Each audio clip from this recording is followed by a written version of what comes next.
What is a waka? That's a good question, and like all good academic questions, it doesn't have a simple and easy answer, or does it? Well, if you want the simple answer, and just look at the meanings of the two syllables that make up the word waka, wa means Japan, and ka means poem, or song. So waka simply means Japanese poem or Japanese poetry, as Japanese nouns don't distinguish between singular and plural. So, does waka refer to any and all poetry written in Japan at any time? The answer to that question is no. It generally refers to a particular type of poetry written during a particular period, although that period stretches over about 1,000 years. So, to answer the question, what is a waka, in a more in-depth way, we need to go right back into Japan's early history and think about what the people called words set to a rhythm. The word used way back in the 6th century was uta, and this covered words which would be sung to a melody, songs, and words which would be recited, poems.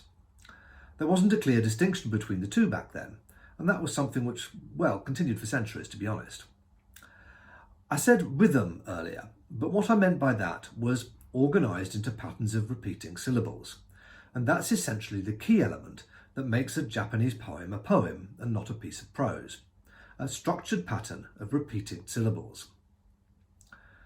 There were a range of different types of uta using different syllable patterns, but by the 7th century, the two main ones were a short pattern of 5-7-5-7-7 syllables and a long one where a 5-7 pattern was repeated numerous times before concluding with a 7-7.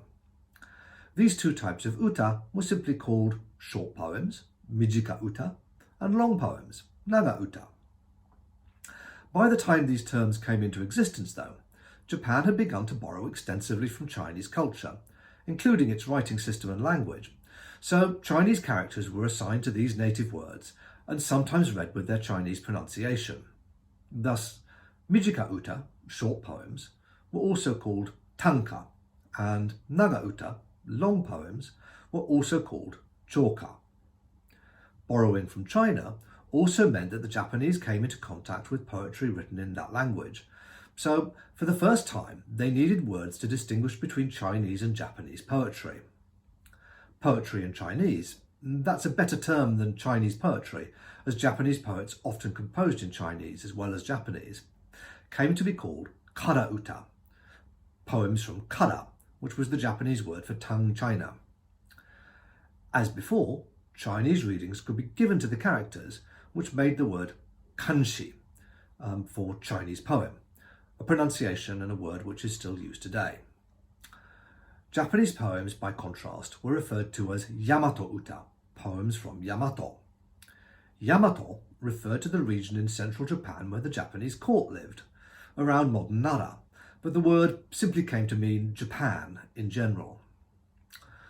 With a Chinese reading for the characters, Yamato uta becomes waka, and that's the origin of the word waka, but that's not the end of the story.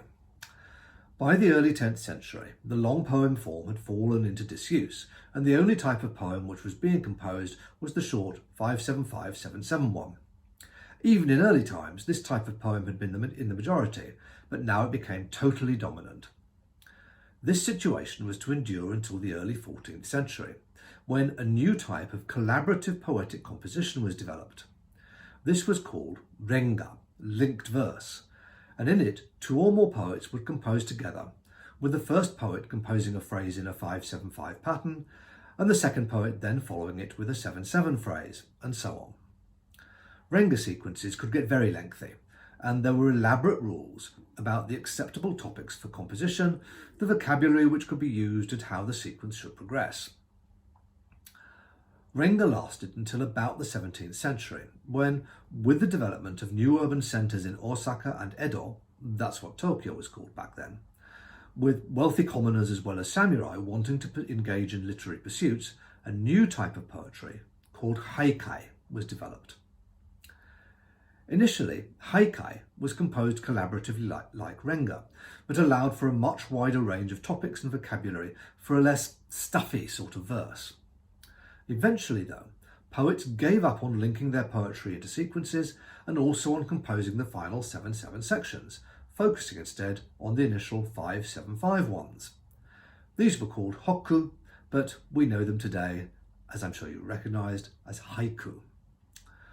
Throughout the periods of Renga, Haikai and Hokku, though, poets had continued to compose poems in the 5/7/5/7/7 format. It was, after all, the vehicle of culture and had been for centuries, for all that poems written in the form had to use a range of accepted topics, vocabulary and sentiments. It wasn't until after contact with Western poetry in the latter part of the 19th century that poets began to write 5/7/5/7/7 poems using a wider range of words, topics and feelings. At that point, readers and critics needed to be able to distinguish between these new poems and ones from Japan's pre-modern past. So modern 5/7/5/7/7 poems came to be called tanka, and pre-modern ones, you guessed it, came to be called waka. So, more precisely, a waka is a poem written before 1868 in a 5/7/5/7/7 syllable pattern and addressing one of a fixed number of formal topics using accepted vocabulary. The major waka topics are the seasons, spring, summer, autumn and winter, and love, although you can also get poems on, among a small number of others, travel, laments, felicitations, Buddhist and Shinto themes, and a catch-all category of miscellaneous poems which don't quite fit into any of the others. Hope that was useful. Let me know if you have any questions.